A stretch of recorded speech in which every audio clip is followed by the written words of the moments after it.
अकबर की धार्मिक नीति पर ही हम चर्चा कर रहे थे, वही आगे बढ़ाएंगे आज भी। तो अकबर ने इबादत खाना सबके लिए खोल दिया था। 1579 ईस्वी में अकबर ने फतेहपुर सीकरी में की जामा मस्जिद जो थी उसमें कवि फैजी की रचित कविता का खुतबा पढ़ा। हालांकि भारत के बाहर बादशाह का खुतबा पढ़ा जाना कोई नई बात नहीं थी, लेकिन भारत में ये पहली बार हुआ था और इसलिए इसमें खलबली मच गई थी। और अकबर के जो विरोधी थे उन्होंने ये कहा कि अकबर खुद को पैगंबर घोषित करना चाहता है। और 2 महीने पश्चात प्रमुख उलेमा जो थे उन्होंने एक घोषणा पत्र जारी किया। उसमें अकबर को शरा और मुस्लिम विधि विधानों का मुख्य व्याख्याकार और निर्णायक घोषित कर दिया। इस घोषणा पत्र को मजहर कहा जाता है और अभी तक उलेमा का स्थान बहुत ऊंचा होता था और कभी कभी राजनीतिक शक्ति के मामलों में वो अतिक्रमण कर देता था। इस बाधा को दूर करने के लिए मजहर जो है वो सहायक सिद्ध हुआ। अकबर के खुतबा पढ़ने से और मजहर की घोषणा से। हालांकि अकबर पर विभिन्न आरोप लगाए गए और ये भी कहा गया कि अकबर खुद को पैगंबर घोषित करना चाहता है, इस्लाम विरुद्ध कार्य कर रहा है, सुन्नी मत को छोड़कर उसने शिया मत ग्रहण कर लिया है। लेकिन वास्तव में अकबर की ये जो आलोचनाएं थी, अकबर की सहिष्णुता और सभी धर्मों के प्रति जो उसका समान व्यवहार था उसकी नीति के कारण थी। मजहर के कारण नहीं कम थी, बल्कि उसकी नीति का कारण थी। वास्तविक स्थिति यह थी कि यदि किसी विषय पर धर्माचार्य जो थे वो विरोधी व्याख्याएं देते थे तो अकबर उनमें से कोई एक मानकर निर्णय देना था। लेकिन यह आवश्यक होता था कि उसका निर्णय कुरान और हदीस की सीमा के भीतर हो। ऐसा न होने पर जनता उसका विरोध करने का अधिकार रखती थी।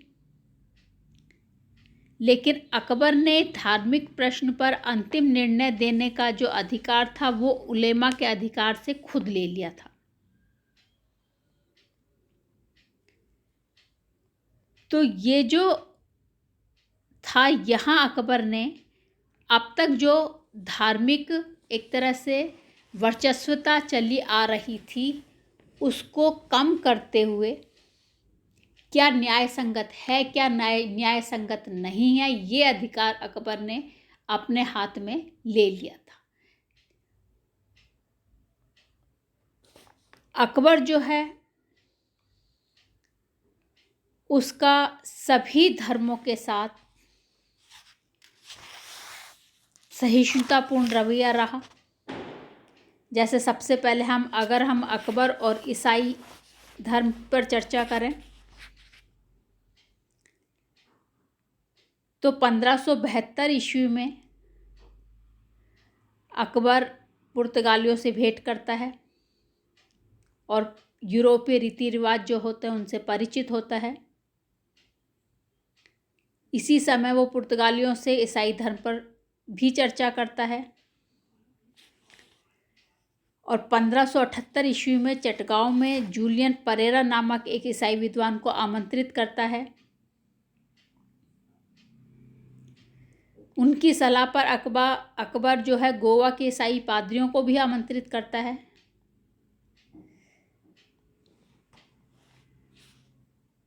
(1580 ईस्वी में फतेहपुरी सीकरी में एक शिष्टमंडल जो है एंटनी मॉन्सरेट और फ्रांसिस हेनरी क्वीस के नेतृत्व में अकबर से मिलता है फतेहपुरी सीकरी में और बाइबल भेंट करता है। अकबर अपनी पगड़ी उतारकर बाइबल सिर पर रखकर उसे सम्मान देता है। इबादत खाने में इन पादरियों के द्वारा ईसाई धर्म के सिद्धांतों से रूबरू होता है। तो कुल मिलाकर ईसाई धर्म के प्रति अकबर का जो रवैया होता है वो सम्मान का, शिष्टाचार का होता है। और पादरी जो हैं उन अकबर के ऐसे व्यवहार को देखकर वो सोचते हैं, और उन्होंने ये लिखा है कि अकबर ईसाई धर्म ग्रहण करने के लिए तैयार है। लेकिन ऐसा नहीं था कि वो ईसाई धर्म ग्रहण करने के लिए तैयार था, अपितु अकबर की जो धार्मिक नीति थी वो सहिष्णुता की नीति थी, और वो हर धर्म का सम्मान करता था, आदर करता था, और इसी के अंतर्गत उसने ईसाई धर्म के प्रति भी सम्मान प्रकट किया था।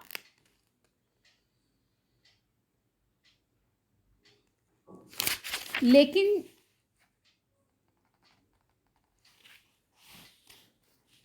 अकबर की नीति में अगर हम देखें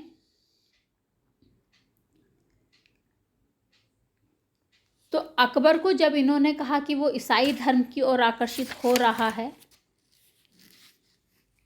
तो अकबर ने उन्हें ये मैसेज भी एक तरह से दे दिया कि उनके एक प्रति प्रारंभ में वो उदार व्यवहार रखता है, सम्मान वो बाद में भी प्रकट कर रहा है, लेकिन जब वो उसे ये पता पड़ता है कि ये ऐसा समझ रहे हैं तो अकबर उदासीनता दिखाने लगता है।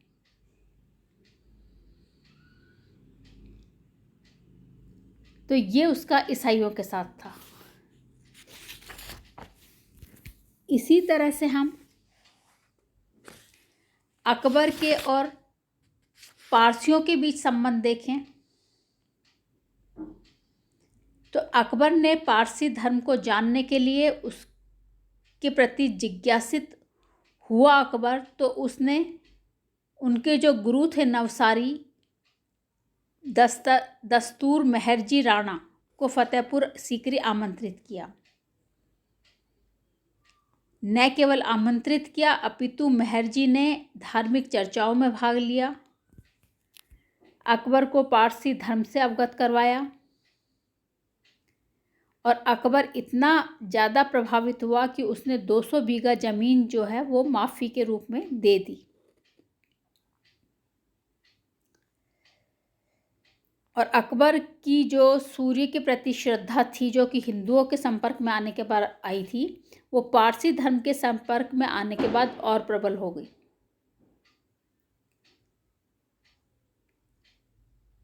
पारसी जो होते हैं वो अग्नि के प्रति बहुत ज़्यादा सम्मान प्रकट करते हैं, तो अकबर ने उन अग्नि के प्रति सम्मान प्रकट करने के लिए राजमहल में दिन रात अग्नि रखी जाने लगी, रात्रि में दीप जलाए जाने लगे,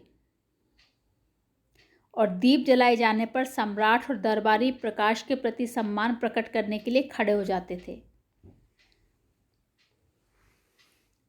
पारसियों के नौरोज़ तथा अन्य 14 त्यौहार जो थे उनको भी उसने अपना लिया। तो कुल मिलाकर पारसियों के साथ भी उसका जो संबंध रहा वो सहिष्णुपूर्ण रहा, सहिष्णुता की नीति उसने अपनाई। इसी तरह जैन धर्म के साथ अगर हम देखें अकबर का संबंध,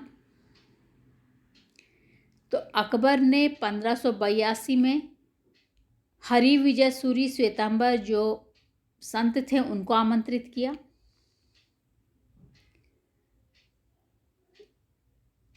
हरि विजय सूरी जो हैं वो उनके जो शिष्य थे भानुचंद्र और शांति चंद्र के साथ आगरा पहुँचे और 2 वर्ष तक वहाँ पर रहे, और अकबर को जैन धर्म के जो तत्व थे उनसे परिचित करवाया। और अकबर जैन मुनियों से, जैन विद्वानों से इतना प्रभावित हुआ कि उन्होंने हरि विजय जो सूरी थे उनको जगत गुरु की उपाधि दी, और उनके जो दोनों शिष्य थे उनको उपाध्याय की उपाधि दी। अकबर ने जैन विद्वानों के प्रभाव में आकर या प्रभावित होकर दया अहिंसा के सिद्धांतों को स्वीकार किया और वो मुगल साम्राज्य के वो 6 सूबे जहाँ जैन अधिक थे वहाँ पर इनका जो पर्युषण पर्व जो होता है उस पर पशुवध जो है उसको पे बैन लगा दिया, उसे निषेध कर दिया। आखेट और मछलियों का शिकार भी सीमित कर दिया। 1585 ईस्वी के बाद उसने मांसाहार जो था वो भी सीमित कर दिया और फिर उसने बिल्कुल त्याग दिया। तो ये जैन धर्म के प्रभाव का अकबर पर दृष्टिकोण परिलक्षित होता है और कहीं ना कहीं वो जैन धर्म से भी प्रभावित होता है और जैन धर्म के प्रति भी उसकी जो नीति थी वो सम्मान की, आदर की, सहिष्णु की रही और अकबर पारसी धर्म, ईसाई धर्म की तरह जैन धर्म को भी समझने के लिए प्रयासरत रहा। अब है अकबर और हिंदू धर्म। अकबर पर सबसे ज़्यादा जो प्रभाव पड़ा वो हिंदू धर्म का पड़ा। अकबर पर हिंदू धर्म का प्रभाव पड़ने का कारण जयपुर से वैवाहिक संबंध भी रहे।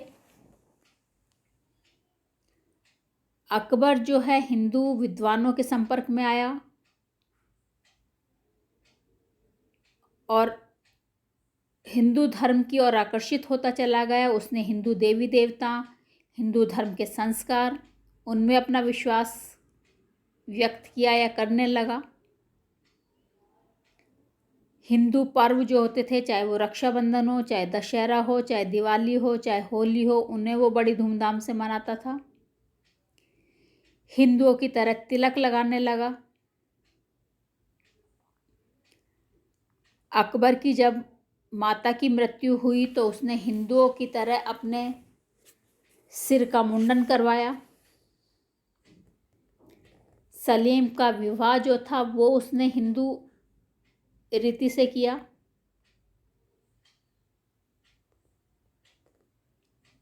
उसने आयुर्वर्धक जो यौगिक क्रियाएं थी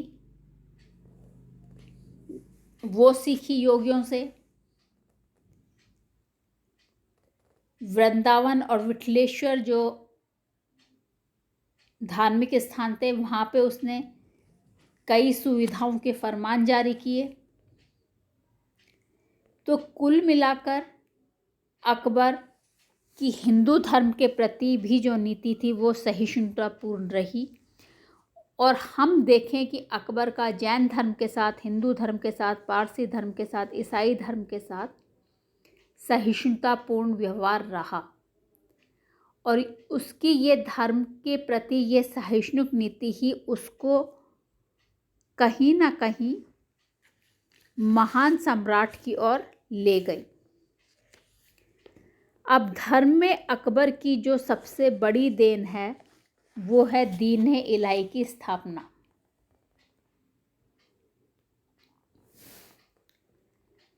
अकबर ने विभिन्न धर्मों के संपर्क में आने के पश्चात, विभिन्न धर्मों को जानने के पश्चात 1582 में काबुल के अभियान से जब वो लौटा तो उसने अपने प्रमुख दरबारियों और अधिकारियों की बैठक बुलाकर दीन-ए इलाही की योजना प्रस्तुत की। उसने सभी मत संप्रदायों के प्रति जो उस समय विद्वेष था उनका जिक्र करते हुए एकता पर बल दिया और उसने इस बात पर समर्थन किया, इस बात को प्रोत्साहित किया कि प्रत्येक संप्रदाय की अच्छाइयों को हमें ग्रहण करना चाहिए। आमेर के राजा भगवान दास को छोड़कर सभी दरबारियों अधिकारियों ने सम्राट की योजना का समर्थन किया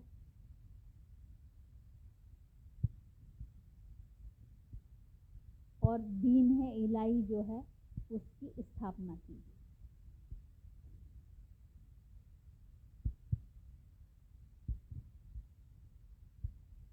दीन-ए-इलाही की सदस्यता ग्रहण करने के अलग नियम बनाए गए। अकबर खुद दीन-ए-इलाही में जो दीक्षित होता था, व्यक्ति उस दीक्षा लेता था, व्यक्ति उसको दीक्षित करता था। अबुल फैजल जो हैं वो इस संप्रदाय के प्रधान पुरोहित थे।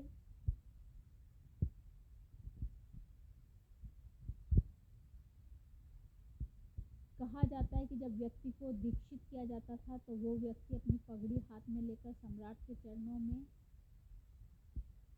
अपना सिर रख देता था और तब सम्राट उसे उठाकर पगड़ी उसके सर पर रख देता था और उसे एक शस्त्र देता था जिस पर हू तथा अल्लाह अकबर लिखा रहता था। दीन-ए-इलाही के सदस्य जब आपस में मिलते थे तो अल्लाह अकबर बोलते थे तथा जल्ले जलाहू कहकर एक दूसरे को अभिवादित करते थे। अपनी मृत्यु के पश्चात भोज देने के स्थान पर सदस्यों को अपने जीवन काल में ही भोज देना पड़ता था और ये जो भोज दिया जाता था वो जो एक तरह से जन्मदिन होता था उसी दिन दिया जाता था।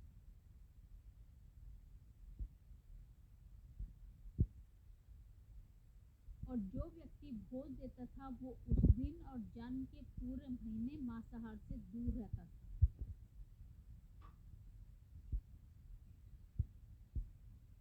कसाईयों, मछुआरों,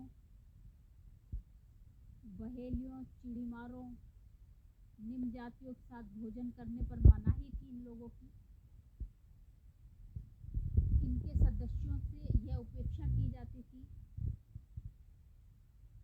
कि वो बादशाह के लिए अपना सर्वस्व जिसमें धर्म जीवन का बलिदान आवश्यक मानते थे। दीन-ए-इलाही के सदस्यों की 4 श्रेणियां थी: संपत्ति, जीवन, सम्मान और धर्म समर्पित करना। और जो व्यक्ति ये चारों समर्पित करता था वो उच्चतम श्रेणी का होता था और जो 3, 2 या 1 करते थे वो नीचे श्रेणी के माने जाते थे। प्रारंभ में दीन-ए-इलाही के सदस्यों की संख्या 19 थी और बीरबल जो है वो एकमात्र हिंदू था।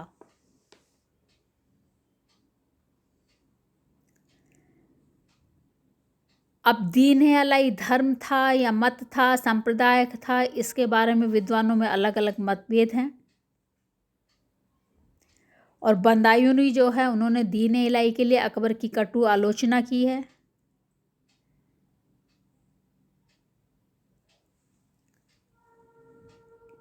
बदायूंनी जो है एक कट्टरपंथी मुसलमान थे।